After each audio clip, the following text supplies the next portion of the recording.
Hi, this is Kathleen of American College Strategies, here on the campus of Georgetown University in Georgetown, Washington, D.C. Georgetown University is a selective school. Only about 17% of the students get in. In fact, in discussing early action with admissions, I asked them, is there a benefit to students applying early action? And she really told me that there really isn't. Last year's admission rate was 13% for early action and about 17% for regular decision. However, one of the things you need to know is Georgetown is not a common application school. Their school application goes online June 1st. They encourage students to apply immediately because if they know June 1st that you're interested, you start a folder and they start procedures to get in touch with you to do an alum interview, which begins right after Labor Day. So Georgetown is not something you're going to wait till Thanksgiving to think about. If you're interested in Georgetown University, you need to do it early, not later. Georgetown has 4 schools: the Georgetown College, the School of Foreign Service, the School of Nursing, and the School of Business. So there are 4 different schools, and on your application you need to apply to one of them. Now, you could transfer out of the schools if you want. There's no problem there. You could even major in one school and minor in another. But when you apply, you have to apply to one of the 4 schools, and that's really important to know when you're applying. So some of the things I found about Georgetown, they're very integrated with society. Around here, they're also very integrated and really feel that service and public service is very important. About 97% of their students do internships. There's a huge sense of service here. Even on campus, there is food services that students run themselves. You can actually be a CEO of a company while you're a student, an undergraduate student on campus. Our tour was very comprehensive, and my guide is a senior, and she will be going to law school here. In fact, I'll give you a really interesting tidbit.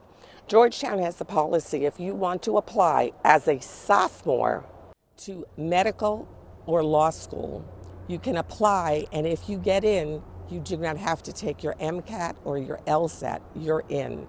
And this is what my guide, Lyndsay, did this year. So for students who are thinking of medical or law school, you need to look at schools like Georgetown where you can get in early and you don't have to take your MCAT or your LSAT, and you know you can finish your undergraduate without that hanging over your head. One of my guides talked about rooms here. You have to live on campus at least 3 years. It could be freshman, sophomore, and senior year, or freshman, sophomore, and junior year. But a great many kids live on here for 4 years because they really like it. And if you need to live off campus, that's just across the street, so you're not really going far. There's a little bit about the history of Georgetown you should know. It started in 1789, right after the Revolution of the United States, and it was founded by a bishop of Baltimore. In fact, this land used to be part of Maryland. And he founded it because he was ostracized for being a Catholic.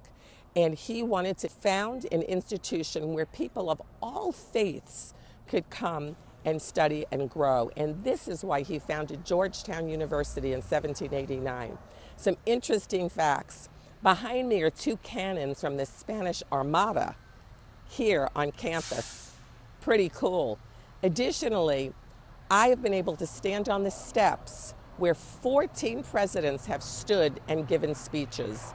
President Bill Clinton, an alum here, came back and gave a speech. President Obama just last year gave his major climate change policy speech here at Georgetown. That speech was given on the same steps where President Lincoln stood during the Civil War to give a speech to the warriors during the Civil War. Another interesting thing about that is during the Civil War, Georgetown had very few students. Most of their alum and students fought either on the North or the South. When the war was over, they adopted the colors of blue and gray. Blue and gray symbolizes both the North and the South, and it was a sign of unity and forgiveness and a come together of the United States. One of the interesting things that hit home with me is that every fall, the president of the university teaches a class. The last few years, the class he taught was entitled Living Globally. Every fall, he's literally teaching a class. I haven't been on a campus yet, and I've been to over 100 schools where the president of the university teaches a class every year. So if you're looking for that real personal touch on a mid-sized campus of about 6,000 students, but yet in the heart of a metropolis, and some would argue the center of the world politically, you really need to look at Georgetown University. They require testing to get in, not only your ACT or your SAT, but subject tests, an interview, as well as recommendations. You need to start doing this early. As I said, June 1st, before you even started senior year, and for many of you even completed junior year, is when you can start applying. So this is something you need to think about early and begin early. If you're looking at Georgetown, only you can get yourself in. As I said, it's a selective school with SAT scores of 700 to 800 on each section of the SAT, and ACT scores over 30.